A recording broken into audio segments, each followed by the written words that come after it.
राम भैया आ रहा अपना अपराधी कृतज्ञ सुग्रीव। भैया હું જ્યારે કિષ્કિંધા રાજમહેલમાં પહોંચ્યો ત્યારે આ મહારાજ સુગ્રીવ પોતાના રાજ્ય વિલાસ અને વિષય ભોગમાં એકદમ રચ્યા પચ્યા હતા. આપ અહીંયા ધીરજથી આપના મિત્રની રાહ જોઈ રહ્યા હતા કે ક્યારે મહારાજ સુગ્રીવ તમને આપેલ વચનની પૂર્તિ કરવા અહીં આવે. જ્યારે આ મહાશયને તો આપને આપેલું વચન યાદ પણ હશે કે નહીં એ જ મને તો ખબર નથી પડતી. એવું ના બોલો કુમાર લક્ષ્મણ. પ્રભુ, મહારાજ સુગ્રીવ કેટલાય વર્ષોથી પોતાના ભાઈ વાલીના કારણે એમના પત્ની, બાળકો અને અન્ય કુટુંબીજનોથી દૂર રહ્યા. એટલે જ્યારે આટલા સમય પછી પરિવાર અને રાજ્ય પાછું મળ્યું ત્યારે એને ભોગવવામાં એ ભાન ભૂલી ગયા. બસ એ જ એમની ભૂલ છે પ્રભુ. હનુમાનજી, જો દાતા શ્રી રામે વાનર રાજ વાલીનો વધ કરી મહારાજ સુગ્રીવને કિષ્કિંધા નગરીના રાજા બનાવ્યા ન હોત તો મહારાજ સુગ્રીવ હજુ પણ પોતાના કુટુંબ અને પરિવારજનોથી વંચિત વનમાં ભટકતા હોત. આ તો દાતા શ્રી રામના ઉપકારોને જ ભૂલી ગયા. મહારાજ સુગ્રીવ, આપની પાસેથી આ પ્રકારના વર્તનની અપેક્ષા નહોતી. આપ તો ખરા કૃતજ્ઞ નીકળ્યા. પ્રભુ, મને માફ કરો. હું કૃતજ્ઞ.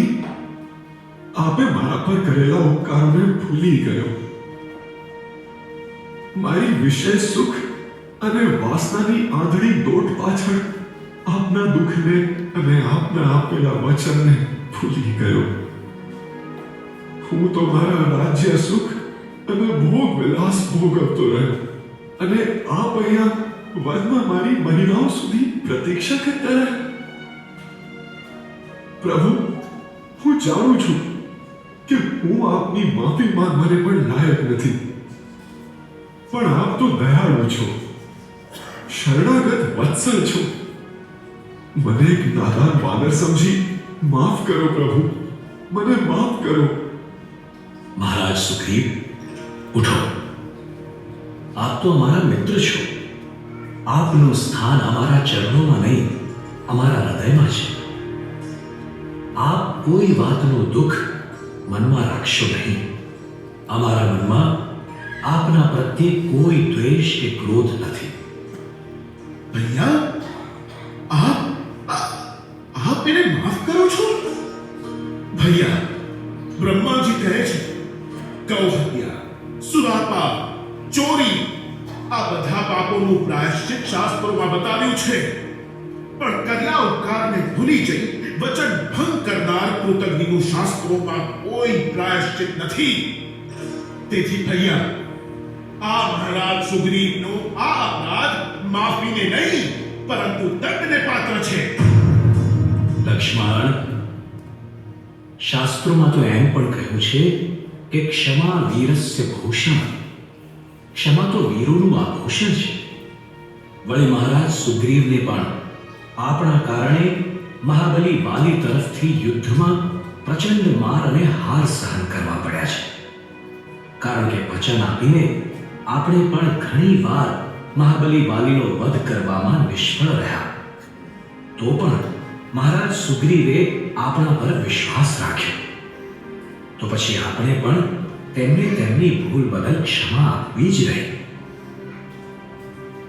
પ્રભુ, આપ સમર્થ છો, મહાશક્તિશાળી છો પ્રભુ. આ સમગ્ર બ્રહ્માંડમાં કોઈની તાકાત નથી કે આપની સામે યુદ્ધમાં ટકી શકે. આપ તો સ્વયં ભગવાન છો. આપને માતા સીતાની શોધ માટે કોઈની આવશ્યકતા નથી. તો પણ આપ આવી ભૂલોને ભૂલી જઈને ક્ષમા કઈ રીતે કરી શકો છો પ્રભુ? હનુમાન, અમારા રઘુવંશ માટે કહેવાયું છે કે જ્ઞાને મૌનમ ક્ષમા શક્તૌ ત્યાગે શ્લાઘા વિપર્યય ગુણાનુબંધિત્વાत् તસ્ય સપ્રસવા ઇવ. અર્થાત જ્ઞાન હોવા છતાં મૌન રહેવું, શક્તિશાળી હોવા છતાં ક્ષમા આપવી, આ બધા ગુણો એકબીજાથી તદ્દન વિરોધાભાસી હોવા છતાં રઘુવંશીઓમાં આ ગુણ જેમ જોડિયા બાળકો માતાના ઉદરમાં એક સાથે રહે છે તેમ રહે છે.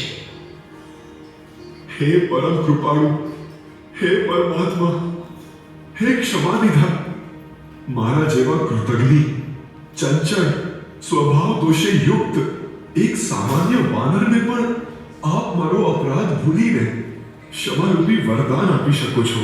તે જાતની મહાનતા છે પ્રભુ. બોલો ક્ષમાનિધાન શ્રી રામચંદ્ર ભગવાનની જય. બોલો ક્ષમાનિધાન શ્રી રામચંદ્ર ભગવાનની